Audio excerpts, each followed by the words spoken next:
Welcome to The Explainer. Okay, today we are diving straight into the story of a 22-year-old Jordanian athlete who has literally broken the mold of the World Karate Federation. I'm talking about Muhammad Al-Jafari, the undisputed, completely unstoppable force of the men's minus 84-kilogram division. So you really got to ask yourself, how exactly does a 22-year-old become an absolute cheat code in modern elite karate? Well, we're going to figure that out. We're breaking down his mind-blowing statistical dominance, his totally masterful footwork, and how he uses his pretty unique physical height to just overwhelm the best fighters on the planet. Okay, let's dive into this. To really understand Al-Jafari, you have to start with the raw numbers. Check this out, an 83.06% career win rate. To put that into perspective, at the absolute highest echelons of international combat sports, maintaining a win rate above 80% is, well, it's basically unheard of. It's staggering. It's the reason he's the world #1 right now, sitting comfortably on over 6,000 ranking points. And the thing is, he isn't just scraping by with narrow victories. He is entirely dominating the scoreboard. We're talking 874 career points scored, and he's only conceded 265. That gives him a 3.30 score ratio. Let that sink in. For every single point an opponent actually manages to land on him, Al-Jafari is firing back with more than 3. Averaging over 7 points a bout proves he doesn't just play defensive point tag. He literally thrives on a relentless high-volume offense.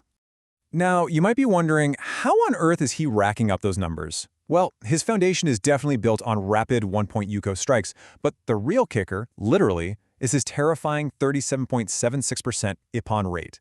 Ippons are worth 3 points, remember. And because Al-Jafari is so exceptionally tall for his division, his long legs give him this insane advantage. He can snap off these high-impact head kicks with practically zero warning.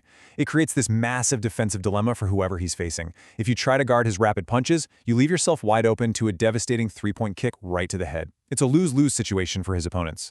Section 1. Biomechanics, Footwork, and Distance. It really all starts with this fundamental concept called ma'ai, which is the combative engagement distance between two opponents. Al-Jafari is an absolute maestro in manipulating this space. Because of his massive height and reach advantage, his danger zone is way wider than anyone else's, so he deliberately hovers just outside of their striking range, basically tempting them, and the very second they take the bait and try to bridge that gap, bam! He uses those long levers and his incredible intercepting timing to land a reverse punch mid-transition. But here's the really cool part. How does he maintain that perfect distance? He uses a specialized footwork called pulsing.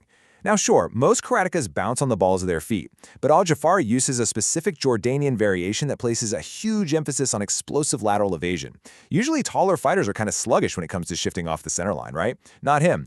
His agile footwork lets him effortlessly slide away from power hitters, keeping him perfectly balanced to launch those lightning-fast counters. It's wild to see a big guy move like that.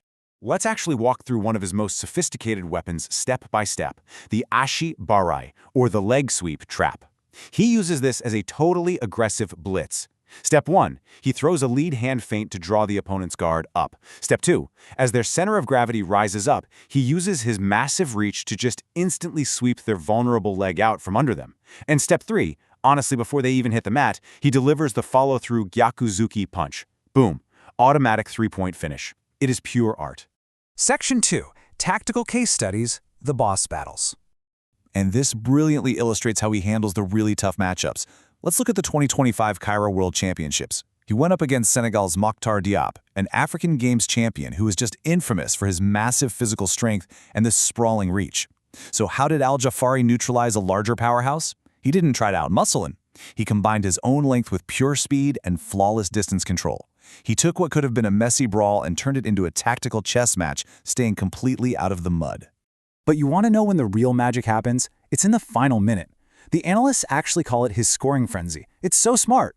Al-Jafari deliberately conserves his energy early on in the bout, and then he just explodes. In the final 30 seconds, he taps into this superhuman anaerobic capacity to completely overwhelm his opponents, right at the exact moment when their physical and cognitive exhaustion is hitting its absolute peak. Take another crazy clash from Cairo 2025. Al-Jafari against the Asian champ, Rikito Shimada. It was literally Jordanian heart going up against Japanese precision. When Shimada tried to push the pace using textbook distance and rapid lead hand punches, Al-Jafari just responded with these absolutely fearless head kicks and those brutal leg sweep traps we talked about earlier. It led to some of the most insane late-match scoring exchanges you'll ever see in the sport. And the scary thing, his technical execution is literally only getting sharper. I mean, just look at his recent Premier League performance at Lesson 2026. He outscored his opponents 47-15. Plus, he recorded an unbelievable 11 ipons in a single event. 11. He is successfully transitioning to these high-value head strikes against the absolute best defenders in the entire world. It's honestly incredible to watch. Section 3. The counter-punching kryptonite.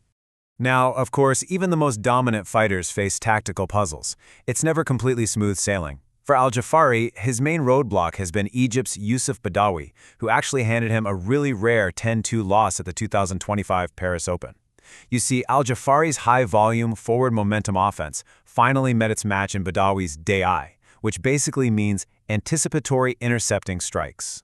This right here is the primary challenge for Al-Jafari's coaching staff right now. They call it the Badawi archetype.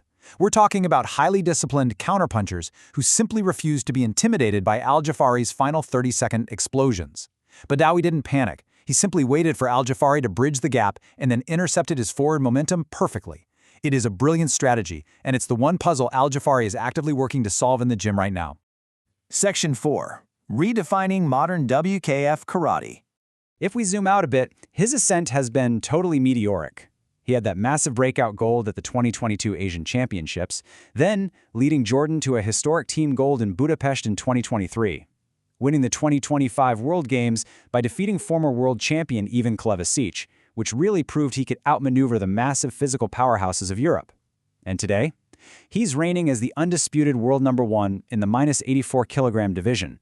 So what is the big takeaway from all this? What should you remember? It's the Al-Jafari style. It's this terrifying fusion of biometric advantages and sheer anaerobic resilience. You've got high-volume one-point scoring mixed with these completely fearless head kicks that are enabled by his towering height. Add in the masterful manipulation of distance, that explosive lateral footwork that big men rarely ever possess, and a psychological dominance that peaks exactly when everyone else on the mat is just gasping for air. Which leaves the entire sport of karate asking one massive question. Can anyone actually solve the tactical puzzle of the Al-Jafari style before the next World Championship? The Badawi archetype proves it definitely might be possible. But right now, Muhammad Al-Jafari is literally writing the absolute blueprint for the modern elite karateka. Thank you so much for joining me on this explainer, and I'll catch you next time.